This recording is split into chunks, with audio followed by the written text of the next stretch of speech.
Assalamualaikum warahmatullahi wabarakatuh. Innal hamdalillah nahmaduhu wa nasta'inuhu wa nastaghfiruh wa na'udzu billahi min shururi anfusina wa min sayyiati a'malina. May yahdihillahu fala mudhillalah wa may yudlilhu fala hadiyalah.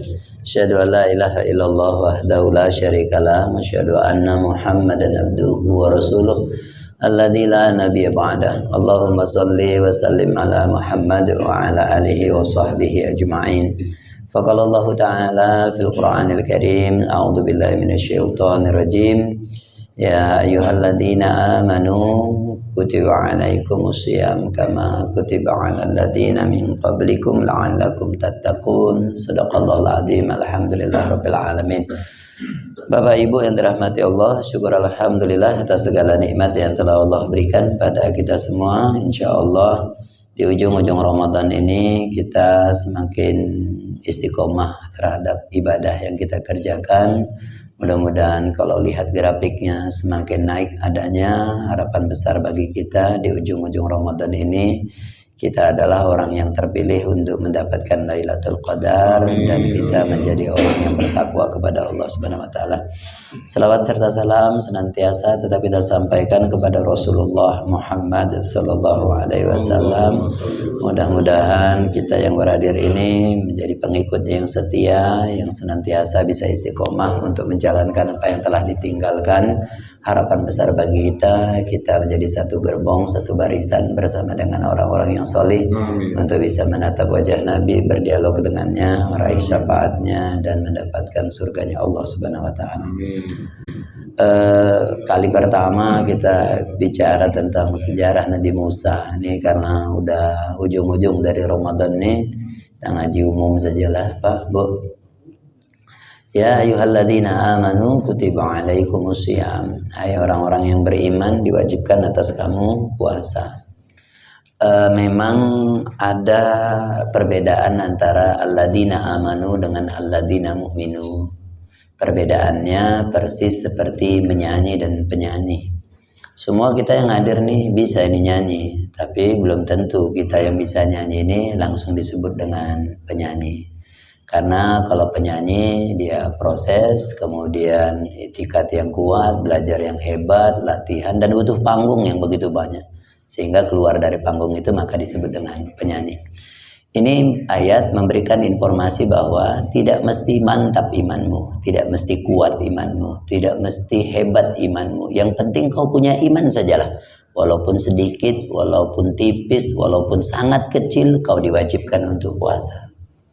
Jadi hadirin yang dirahmati Allah Subhanahu wa taala. Jadi kalau ada orang yang muslim atau katanya beriman sudah akhir balik, padahal dia udah mukallaf, dia tidak dalam keadaan sakit, dia tidak dalam keadaan musafir, dan dia juga bukan dalam kategori orang yang berat menjalankannya. Lalu kalau dia tidak puasa, maka dia tidak beriman. Ada ustadz imannya sedikit gak ada. Kalau ada pasti dia risih kalau tak puasa. Kalau ada pasti dia malu kalau tak puasa. Kalau ada pasti dia segan kalau tak puasa. Tapi ini tak ada malunya, tak ada segannya. Ini memberikan informasi sedikit pun tidak ada. Kenapa? Karena cuman puasa Ramadan satu-satunya ibadah, bukan salah satu, tapi satu-satunya ibadah yang ketika dikerjakan instan betul menjadikan kita menjadi manusia yang bertakwa. Ibadah yang lain butuh proses untuk menjadikan kita menjadi orang yang bertakwa. Tapi kalau puasa langsung Pak, instan menjadikan kita puasa. Lihatlah ketika bulan puasa ini. Zuhur itu kan biasanya 12:30. Kita salat zuhur 12:30. Tapi kalau lagi puasa 12:15 kita udah pakai mukena. Nah, hadirin rahmati Allah Subhanahu wa taala. Jadi hadirin rahimahullah, cuman di bulan Ramadan ini terlambat salat sunnah, ketinggalan salat sunnah kita nyesal. Ada rahimahullah, bohong itu kadang biasa, tapi kalau lagi bulan Ramadan nyesal betul kalau bohong. Nah, apa? Jangan-jangan di antara kita ada yang nggak berani ngangkat telepon. Loh Pak, kok nggak diangkat? Nanti aja, nanti malam. Karena kalau ngangkat sekarang bakal bohong soalnya. Nah, hadirin rahmati Allah Subhanahu wa taala. Itu kedekatan pada Allah luar biasa. Pak, hadirin rahimahullah, baca Quran terus ada target-target kalau baca Quran. Padahal sebelum Ramadan tak ada mau baca Quran, tapi kalau lagi Ramadan baca Quran. Puasa sunnah terus dikerjakan. Yuk Bu, pergi yuk. Tunggulah, siap salat duha aja. Loh, tapi biasanya nggak pernah salat duha, Bu. Ya, ini Ramadan, kawan. Kayak dari rahmat Allah Subhanahu wa taala. Pak, dari rahimahullah ibu-ibu yang di sana itu, Bu. Bukan di sini, kalau lagi nggak Ramadan, aib dari mulai hamparan perak sampai hamparan emas semuanya diceritakan. Nah, dan semuanya dibilang, tak ada yang luput dari pembicaraan. Tapi kalau lagi Ramadan, tak mau bercakap itu. Bu, ada informasi terbaru, terhangat, hot. Wow, keluar kau dari sini. Waduh gaya ibu, biasanya kalau dikasih tahu senang ibu. Ini yang sudah berubah lah. Kapan lagi kita berubahnya? Inilah waktunya saat berubah. Macam Mama Dede ibu udah ngomong tengok. Iya, setiap orang ada masanya. Inilah waktunya untuk berubah. Berubah, nggak mau ngomong kayak gitu. Setelah tarawih dicari satu orang itu tadi. Tadi siang kau mau ngomong apa rupanya? Kita buat aturannya. Jadi kalau mau ngomong kayak gitu udah siap tarawih aja. Nah, dari rahmatillah subhanahu wa ta'ala. Bapak-bapak yang di sana, Pak. Bukan di sini. Bapak-bapak di sana. Dia aja istrinya hari Sabtu, hari Minggu gitu. Bang ya Bang, belanja baju kita Bang. Tuh siapa? Tuh kita lah. Anak-anak kan udah. Kemana kita belanja? Ayolah. Di mana ini Dek? Di mall. Sekali-sekali ke mall lah kita. Matahari nih aku tengok. Iya. Aku nggak ikut. Aku di parkiran mobilnya aja. Loh kenapa? Gak sanggup aku nengok karyawannya itu. Roknya pendek-pendek kali. Itu bisa membatalkan pahala puasa. Aku gak bisa kayak gitu. Lain dah abang gue tengok. Ya itulah. Sudah waktunya memang berubah. Enggak, kalau dulu biasanya abangnya yang mencari kayak gitu. Iya inilah berubah. Makin cinta lah deh kalau kayak gitu Bang. Nanti kalau udah selesai kabari aja. Biar langsung naik mobil biar langsung. Aku nunggu di mobil di parkiran aja. Berubah Bang. Nggak ada yang mau lihat-lihat kayak gitu. Ya dari rahmatillah subhanahu wa ta'ala. Itulah Ramadan. Jadi dari rahmatillah subhanahu wa ta'ala. Jadi ketika ada Ramadan, lalu kamu tidak mengerjakan puasa, berarti kamu tidak akan ada peningkatan untuk jadi lebih baik. Jadi hadirin yang rahmatillah subhanahu wa ta'ala. Ya ayyuhalladzina amanu kutiba alaikumusiyam. Siapa yang mewajibkan kita puasa? Allah tidak menyebutkan siapa diri yang mewajibkan puasa. Karena kita memahami bahwa Al-Quran ini adalah firman Allah, makanya kita menyatakan Allah yang mewajibkan. Makanya para kaum liberalis itu seringkali menyatakan bahwa puasa tidak wajib. Loh kok tidak wajib? Kalau wajib dia harus ngomongnya faradallahu alaikum. Seperti sebagaimana dia kewajiban menyembah, innani anallah la ilaha illa ana fa'budni. Ada menyebutkan kata Allah di situ, tapi Allah nggak menyebutkan kok kata-kata Allah di situ. Ini memberikan informasi bahwa tapi mohon maaf Pak, sekarang ini kan bukan cuman puasa saja yang dibilang tidak wajib. Yang beberapa waktu lalu yang lebam-lebam badannya itu ya juga menyatakan haji tidak wajib kan. Karena mengungkapkan bahwa 2 miliar umat manusia, umat Islam di dunia, cobalah kalau haji itu wajib datang ke Mekah pasti kan tidak akan. Masihkah kamu meyakini bahwa haji itu wajib? Ya hadirin yang dirahmati Allah subhanahu wa ta'ala. Bukan cuma itu ngomongnya. Dari narasi-narasi untuk memberikan pengkaburan atau keraguan terhadap rukun Islam juga sudah mulai kok. Pak tentang kurban itu kan suruh diganti juga kan. Gak usah pakai lembu, gak usah pakai kambing kan kasihan tiap tahun disembelihin. Nah, hadirin yang dirahmati Allah subhanahu wa ta'ala. Kemudian hadirin yang dirahmati Allah subhanahu wa ta'ala, itu juga ada kawannya itu. Permadi aktivis 2 dalam Instagram itu juga menyatakan Masjidil Haram, Masjidil Aqsa itu dibangun 80 tahun setelah Nabi Muhammad wafat. Padahal tapi dalam surah Al-Isra ayat 1 menyebutkan bahwa Nabi Muhammad melakukan perjalanan dari Masjidil Haram ke Masjidil Aqsa. Padahal Masjidil Aqsa itu baru ada dibangun setelah Nabi Muhammad wafat. Itu hadirin rahimahullah. Padahal kita menyatakan bahwa dari Abu Dzar itu Nabi Ibrahim itu kan punya anak. Namanya dari Nabi Ibrahim punya anak dari Hajar, siapa namanya? Ismail. Kalau kita orang Islam, kalau orang Kristen itu kan menyebutkan Ismail Samuel. Nah, dibangunkan kan Masjidil Haram. Kemudian Sarah juga punya anak Ishak. Kalau orang Kristen menyebutnya Ishak. Terusannya ditanya, berapa lama masjid apakah yang pertama kali dibangun? Masjidil Haram. Lalu apa ya Rasul? Masjidil Aqsa. Jarak pembangunan antara Masjidil Haram dan Masjidil Aqsa 40 tahun namanya. Ya, dari rahmati Allah Subhanahu wa taala. Banyak Pak pengkaburan seperti itu. Jadi kenapa Allah tidak menyebutkan namanya dalam mewajibkan puasa? Salah satu maknanya, seandainya manusia tahu betapa dahsyatnya manfaat puasa itu, kau akan wajibkan dirimu sendiri untuk berpuasa, tidak perlu Allah yang mewajibkannya. Pak, mohon maaf, kalau kita mau operasi atau cek darah saja pun harus puasa nggak itu? Puasa. Siapa yang mewajibkan kita puasa? Dokter. Mana ada Allah berkata, apabila kamu hendak operasi, maka puasalah minimal 3 jam. Sesungguhnya operasi dan puasa itu dekat kepada kesehatan. Gak ada. Tapi kenapa kita mau untuk puasa? Karena kita tahu yang ngomong itu berkompetensi dalam hal itu. Dia tidak mungkin bohong. Dan dia mengerti akan hal itu. Makanya kita mau jalankan aja. Karena kita tahu tujuannya. Yang mewajibkan bukan Tuhan, yang mewajibkan dokter. Kita mau menjalaninya karena kita tahu tujuannya. Oh, ibu-ibu, kan ada juga dia wajibkan dirinya puasa. Kenapa dia wajibkan dirinya puasa? Supaya langsing. Jadi siapa yang mewajibkan dirinya puasa? Bukan Allah, tapi dirinya sendiri. Makanya kalau foto itu agak beda ibu-ibu itu, kalau langsing sama enggak. Kalau langsing dia berani menghadap kamera. Kalau enggak langsing dia mereng. Jadi mana nanti yang mereng? Hadirin rahmati Allah Subhanahu wa taala. Jadi, Pak, kita orang Jawa ini ada puasa mutih loh, Pak, ya kan? Pernah dikenalkan kan puasa mutih? Itu berapa lama? 40 hari 40 malam. Kenapa mau? Siapa yang mewajibkan? Gurunya. Tapi kenapa mau? Karena kita tahu tujuannya. Allah wajibkan kita puasa, tahu juga kita tujuannya. Untuk apa? La'allakum tattaqun. Tapi kamu nggak mengerjakan juga kok. Bilang aja kamu nggak kepingin lebih baik. Bilang aja kamu nggak akan kepingin lebih bagus. Karena tujuan dari puasa itu untuk menjadikan kamu bertakwa. Kau nggak ada kepingin untuk melakukan seperti itu. Kau udah puas dengan kemaksiatan yang kau lakukan. Kau sudah senang dengan dosa-dosa yang kau lakukan. Kau tidak ingin berubah dari dosa-dosa itu untuk menjadikan apa? Menjadi lebih baik. Makanya kamu tak mau mengerjakannya. Jangan bilang nggak sanggup, jangan bilang nggak mampu, jangan bilang nggak bisa. Kenapa? Karena yang diwajibkan puasa bukan kita, cuma bukan cuma umat Nabi Muhammad saja. Umat Nabi Yunus juga Nabi Yunus juga puasa. Nabi Nuh juga puasa, terdampar di Bukit Judi langsung puasa.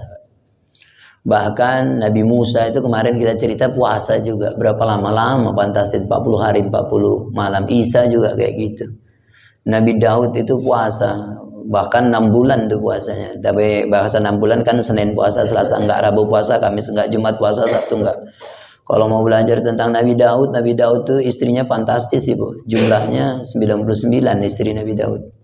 Ada yang ngomong 100, walaupun ngomong 100 bisa lah dibilang, karena nanti akhirnya kan Nabi Daud menceraikan salah satu istrinya itu. Tapi 100 istrinya bisa puasa Daud, kan luar biasa. Tengok suami ibu, istrinya cuma ibu seorang. Suruh puasa payahnya luar biasa. Nah, hadirin rahmati Allah Subhanahu wa taala. Untuk apa kamu melaksanakan puasa? La'allakum tattaqun, untuk menjadi orang yang bertakwa. Takwa, takut kepada Allah, takut kepada makhluk kita menjauh, takut kepada Sang Khalik kita mendekat. Pak, kalau kita berjalan kemudian mengendarai kendaraan dan di depan ada polisi lalu lintas yang sedang bertugas dan dia melihat kita yang berkendara, pasti kita tidak mau melanggar rambu-rambunya. Kenapa? Karena kita tahu polisinya melihat. Tapi tengoklah kalau di kota Medan nih, terkadang tahunya kita artinya merah berhenti, hijau kuning hati-hati, hijau jalan. Itu kan kadang kalau ada polisinya itu Pak. Kalau nggak ada, hijau jalan, kuning makin kencang, semakin merah, semakin cepat. Kadang di lampu stop, lampu merah itu pun kita bisa sempat diklekson. Udah lewat aja, lewat, udah lewat aja. Nah, jadi malah kalau lampu hijau kita yang hati-hati, kita yang bolak-balik klekson. Kenapa? Bakal ada yang nyelonong. Jadi hadirin yang dirahmati Allah Subhanahu wa taala. Kenapa kita lakukan itu? Karena kita tahu polisi ada, tapi dia tidak melihat kita. Orang yang melakukan kedurhakaan besar itu, kalau ditanya, taunya dia Tuhan itu ada. Tapi dia tidak yakin kalau Tuhan itu maha melihat. Dia tidak menduga kalau Tuhan itu maha melihat. Kalau dia mengira Tuhan itu maha melihat, pasti dia tidak akan melakukan kedurhakaan besar. Sampai pada tahap ini kita bisa terjadi, maka selamatlah kita jadi orang yang bertakwa tersebut. Pak, dulu orang Jawa itu ada ngomong kayak gini. Kok kasih orang Jawa aja Ustaz? Iya, istriku orang Jawa. Orang Jawa itu ada ngomong gini, kalau kau mau beli ayam yang kau beli itu kau pelihara. Syaratnya 2 kata orang Jawa itu, supaya ayamnya itu pergi nggak kemana-mana. 1, potong ekornya. 2 kurung dia selama 3 hari, nggak usah kasih keluar. Biarkan makan di situ sampai baunya pun di situ juga. Nanti kalau udah 3 hari 3 malam, keluarkanlah, bukalah kandangnya. Kemanapun ayam tuh pulang dia. Nyeker kemanapun pulang, main cewek kemanapun pulang. Diberikan kandang emas yang lebih bagus, dia mau makan di situ, tapi dia akan pulang ke sarang yang mengurungnya 3 hari. 3 hari ayam itu dikurung, ingat dia pulang. Mohon maaf Pak, kita dikurung bukan 3 hari, 29 hari atau 30 hari. Kadang tidur-tidur kita di masjid nih. Tapi setelah Ramadan nggak pernah balik ke masjid lagi, lebih uslah ayam itu daripada kita. Kurang asal antara nggak dipotong ekornya itu juga ya. Kalau dipotong ekornya kurang sebalik. Hadirin rahmati Allah Subhanahu wa taala. Ya hadirin yang dirahmati Allah Subhanahu wa taala, siapa orang yang bertakwa itu? Pertama, alladzina yunfikuna fis sarra'i wad dara, orang yang mau menginfakkan sebagian hartanya di jalan Allah baik di waktu lapang maupun di waktu sempit. Ada namanya Ikrimah bin Abu Jahal. Ikrimah anaknya Abu Jahal. Abu Jahal yang menyatakan perang kepada Nabi Muhammad sallallahu alaihi wasallam. Ternyata anaknya dekat dengan Rasul. Anaknya beriman kepada Rasul. Dari sini kita berkata, ternyata hidayah itu bukan warisan dari orang tua yang bertakwa. Ternyata hidayah itu diupayakan. Tapi sekarang kata-kata hidayah itu seringkali dijadikan dalih untuk membenarkan perkataan yang salah dan perbuatan yang salah. Pak, nggak sholat Pak, belum dapat hidayah Ustaz. Jadi kapan Bapak sholat? Tergantung Allah itu Ustaz. Allah kuasa, makhluk tak kuasa. Oh gitu. Iya, aku kalau nengok anak-anak aku itu sholat ya mau. Cuman apa lah ya Ustaz? Kayak mana? Ada kayak belum dapat hidayah gitulah. Oh gitu. Iya. Bu, Ibu kenapa nggak puasa, Bu? Bu kalau ngaji puasa itu nengok anak aku tuh senang Ustaz. Tapi gimana lah? Memang Allah belum menggerakkan.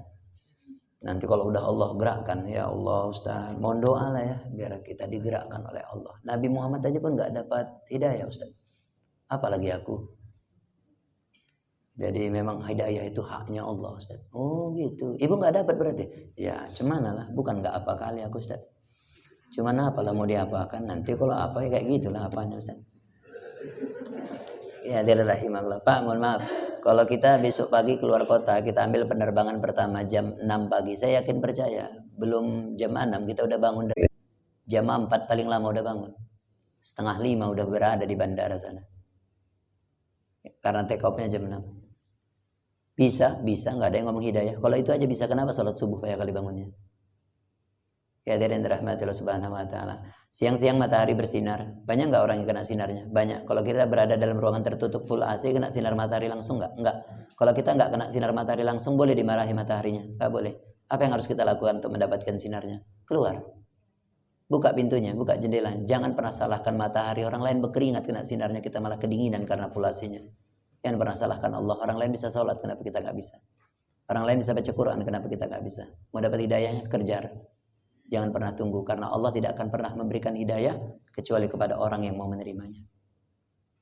Loh Ustadz, itu paman Nabi nggak dapat hidayah. Dia bukan nggak dapat hidayah, tapi dia menolak hidayah tersebut. Karena Nabi adalah bagian dari hidayah yang Allah berikan kepada manusia. Ya hadirin rahmati Allah Subhanahu wa taala. Saya kira itu. Jadi kepada Ikrimah kena sabetan waktu perang Yarmuk, kena sabetan pedang. Lalu setelah selesai perang itu dikumpulkan yang mohon maaf yang terluka itu, yang terluka sangat hebat. Ikrimah berkata, haus berlomba orang mencari minum kepada Ikrimah. Dapat airnya, kemudian diberikan kepada Ikrimah. Ketika dapat, kemudian Ikrimah mau minum, apa kata sebelahnya? Haris mengucapkan kalimat yang sama. Haus. Apa kata Ikrimah? Duluankan dia, bukan aku. Dia lebih butuh, macamnya lebih kepada ketimbang. Ketika Haris hendak minum, sebelahnya juga ngomong kayak gitu. Sebelahnya juga ngomong kayak gitu. Akhirnya air yang setengah gelas itu tak ada berkurang sedikit pun. Air itu cuma lewat di depan mereka tanpa ada yang berani meminumnya karena mereka meyakini tidak lebih butuh daripada saudaranya. Akhirnya yang 5 orang ini syahid, 5 orang ini wafat. Dan air tidak berkurang sedikit. Sampai kayak gitu. Oh kalau kita itu udah dapat paket pun bisa minta lagi. Orang namanya dikasih. Pak ada cerita itu. Hadir rahimahullah. Kan kalau dulu sebelum Ramadan itu kan sering Jumat berkah. Di masjid-masjid itu kan sering ngasih sedekah Jumat gitu. Jadi kadang kan sering ibu-ibu kalau di luar sana ngomong kayak gini, Pak BKM, ya berapa jumlah jemaah yang sholat di masjid nih? Maksimal lah Pak BKM, 300. Udah maksimal kali tuh. Ya, satu pun tak bertambah tak bisa lagi tuh. Berarti 300. Ya, ini kami ada nasi kotak 350 Pak BKM, tolong dibagi-bagikan. Harusnya kan surplus 50 itu. Di lapangan sering surplus. Enggak, kurang limpul. Karena satu orang berani ngambil 3, ngambil 4. Udah ngambil 4. Pak, Bapak kan udah dapat. Kok ngambil 4, Pak? Untuk anak-anakku. Nah, Pak, sekalian untuk istri Bapak. Nah. Tak ada. Aku pun tak tahu entah kenapa kalau aku ngisi di daerah Medan Utara, tidak di sini pun kadang gitu juga nya. Enggak, yang di Medan Utara ini, enggak, Medan Utara itu selalu kalau selesai sholat Jumat selalu ada pisang. Ada pisang, ada aja yang ngasih pisang, ada yang ngasih pisang. Aku pun tak tahu kenapa lah setelah sholat Jumat begitu banyak buah, kenapa harus pisang yang dikasih. Jadi, kudapatkanlah jawabannya. Mudah-mudahan salah lah jawaban ini. Di Belawan sana, Pak, di laut Belawan sana ada kapal nelayan tuh mulai karam. Kenapa? Ombak begitu tinggi, angin kencang, tak ada tempat bersandar hanya kepada Allah. Tak ditengok lagi pinggir itu dibuat ombak. Dia berkata, nanti kalau selamat aku potonglah lembu, ku masak, terus ku bagi-bagi di hari Jumat biar selesai sholat Jumat makan daging lembu. Ngomong kayak gitu langsung reda anginnya, ombak tak tinggi lagi, mulai terpinggirkan dia. Ingat dia sama janjinya. Macamnya lembu itu agak mahal. Kambing aja lah kayak gitu. Waktu ngomong kambing terhantarkan langsung tertengok keren Pelindo Belawan tuh. Langsung tertengok. Dia pun berkata, kambing pun tahun-tahun kayak gini mahalnya ini. Udah ayam aja lah. Waktu ngomong ayam langsung bersandar ke pelabuhan tuh. Sebelum melangkahkan kakinya, dia ingat lagi sama janjinya. Ayam pun kata istriku mahal juga. Nah, udah pisang aja lah. Nah, sejak itulah banyak orang ngasih pisang. Jadi nanti setelah Ramadan nih kalau ada yang ngasih pisang tolong jangan pernah berkata. Berarti pernah haram hidup kau dulu. Nah, ya hadirin rahmati Allah subhanahu. Pak, mohon maaf kalau kita naik haji itu, sebelum Covid itu Masya Allah mau umroh ataupun haji, kadang orang yang bagi-bagi sedekah itu satu kontainer bagi-bagi. Kurma roti buka tuh tak pala berebut pun bisa dapatnya, tapi model selalu berebut. Udah dapat roti di tangannya, bisa ambil lagi. Kalau ada yang mau ambil kan bisa disikutkan. Masuk ke dalam kamar hotelnya, satu roti aja pun nggak habis, yang lain lebih terbuang. Kadang ada orang lebih suka makanan yang dibuang daripada diberi sama saudaranya. Mohon maaf agak kasar kata-katanya, nggak apa-apa, saya ini kan minta maaf aku. Mohon maaf Pak, monyet itu kalau dapat makanan kan pegang tangan kanan tuh. Masih dapat tangan kiri, masih dapat dikasih sama tetangga monyet, mana ada. Kawan seperjuangannya pun tak dikasih. Kalau model dia, dosanya aja pun nggak mau dikasihkan sama yang lain. Kalau masih dapat kaki kanan, masih dapat kaki kiri, masih dapat disimpan dengan siku-siku tangannya, masih dapat disimpan dengan siku-siku kakinya, masih dapat disimpan sama mulutnya. Terakhir monyet itu tak bisa jalan gara-gara makanan. Jadi kalau ada orang Islam yang mentingkan perutnya saja sampai tak bisa jalan dia gara-gara itu. Aku nggak ngomong sama Bapak. Oke, hadirin rahmatullah subhanahu wa ta'ala, ini mengajarkan kepada kita, hadirin rahimakumullah, ciri dari orang bertakwa itu dalam rujukan surah Ali Imran 134 menyatakan mau berbagi. Kenapa mau berbagi? Di bulan Ramadan ini kita ditempa lapar, haus, berarti banyak juga orang yang lapar, yang haus. Ini memberikan kesempatan kita untuk mau berbagi kepada yang lain. Oke, hadirin rahmatullah subhanahu wa ta'ala. Yang kedua, wal kaziminal ghaiz, orang yang sanggup menahan amarahnya. Nggak tahu lah di Medan nih ngeri kali udah sekarang gue tengok anak-anak remaja kita itu, aduh, yang kemarin yang viral itu lagi Pak di simpang kantor itu lagi. Kadang binatang aja punya kasihan, tapi itu tak ada kasihannya. Masih muda pula lagi, 15 tahun, 16 tahun, sampai yatim anak tuh gara-gara dia. Kalau kita menghardi anak yatim itu aja dosa besar, berarti orang yang membuat anak itu jadi yatim itu lebih besar lagi dosanya. Ya hadirin rahmatillah subhanahu wa ta'ala, yang di tanah 600 sampai putus ya. Dan ini beberapa waktu lalu lagi di Medan Talk ya kemarin ya, yang di tol juga sih begitu terus. Ya rahimahullah. Luar biasa. Mudah-mudahan anak kita soleh semuanya lah. Ya hadirin dirahmati Allah Subhanahu wa taala. La taghdab, jangan marah. Makanya ketika kita puasa itu adalah cara madrasah bagi kita untuk apa? Untuk mengurangi sifat temperamen yang dimiliki. Ya hadirin rahimahullah, langsung aja kepada yang ketiga, wal afina 'anil nas, orang yang mau memaafkan kesalahan orang lain. Pak hadirin rahimahullah, aku kemarin bilang waktu kita acara buka puasa bersama. Tapi ada yang kutunggu datang tapi tak datang. Tapi hari ini datang dia. Nah hadirin rahim, mudah-mudahan bermanfaat. Mudah-mudahan setelah ini. Oh kan belum ada 2 titik lagi dari yang kedua tadi. Nah itu biar diundang lagi tahun depan. Sengaja nggak disebutkan. Mudah-mudahan bermanfaat bagi kita. Assalamualaikum warahmatullahi wabarakatuh. Al-anbiya wal mursalin wa ala alihi washabbihi ajmain. Ya Allah ya Ghafur, ampunkan dosa kami ya Allah, pasangan hidup kami, anak-anak kami, orang-orang tua kami. Ya Allah, jadikan keluarga kami bahagia, sakinah, mawaddah, rahmah. Di ujung Ramadan ini kami bermohon kepadamu, takdirkan kami untuk mendapatkan Lailatul Qadar. Ya Allah ya Rabb, berkahi hidup kami dunia sampai akhirat nanti. Jadikan pertemuan ini pertemuan yang kau ridhoi. Perpisahan kami adalah perpisahan yang menghadirkan ilmu, menambahkan amal bagi kami. Rabbana atina fid dunya hasanah wa fil akhirati hasanah wa qina adzabannar. Walhamdulillahi rabbil alamin. Taqabbalallahu minkum.